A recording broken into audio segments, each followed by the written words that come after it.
Hi, Dr. Jennifer Hudgens here to talk about the holistic approach to English grammar. In 2004, our school director developed and presented the first version of the holistic approach to English grammar at the Southeast TESOL conference to help instructors see the forest instead of just the trees. So think about it this way.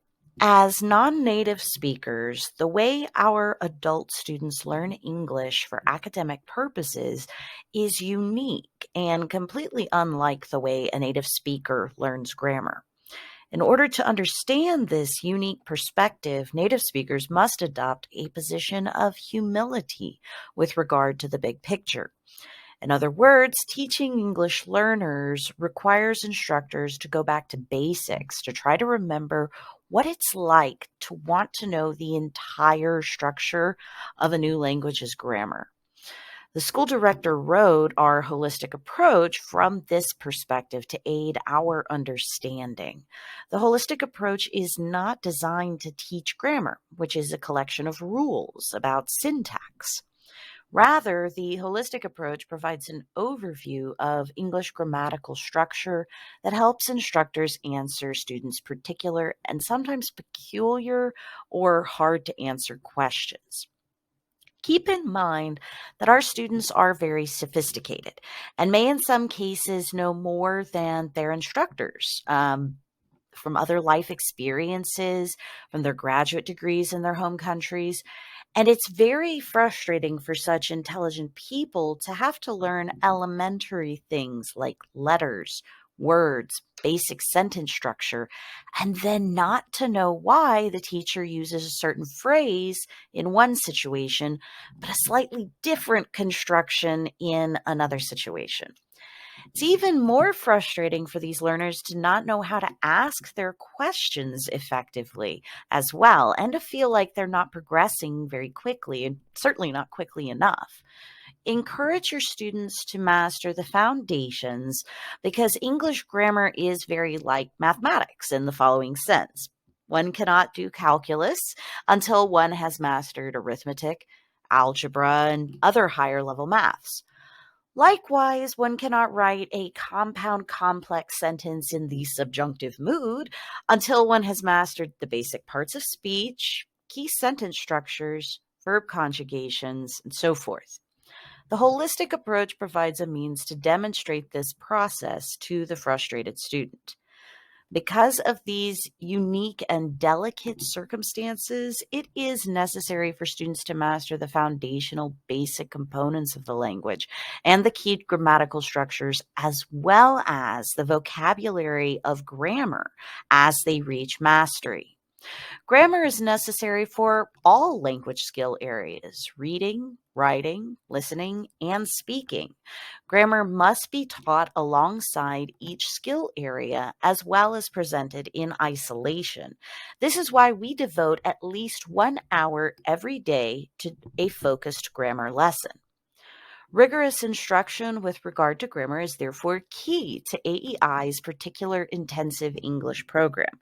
Instructors are required to put 3 things on the whiteboard or other visual textual interface for each grammar rule: the formula, the definition, and several examples. The process must require the presentation of the clear, simple grammatical formula, such as subject, verb, object, S plus V plus O, or be plus going to plus verb, or prepositional phrase structures, etc. Refer to the grammar textbooks for specific grammatical formulas. And for each of the rules, you'll want to follow the book's order of presentation. You should also explain the rule in your own words as best as you can, referring to the book's definition. And then in addition to the formula, you must provide numerous examples. Invite the students to create their own examples as well. Following the above presentation, students must also practice in pairs or small groups, and finally be able to produce individually and in large group. We call this methodology PPP, and it governs AEI methodology. When reviewing the outline of the holistic grammar, make sure that you can understand and explain at the appropriate level each of the following parts.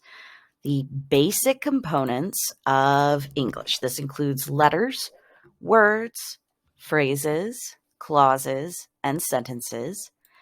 The 8 parts of speech, 5 types of sentences, and how to make a long sentence, the 12 active sentences and 8 passive sentences, modal auxiliaries, also known as helping verbs, adverb clauses, adjective clauses, noun clauses, gerunds, infinitives, participles, and the subjunctive mood.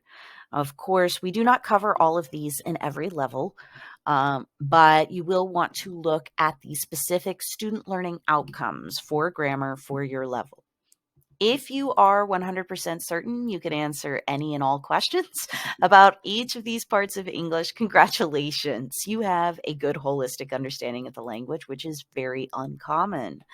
If not, like myself, you should study the areas in which you are weakest until you develop mastery.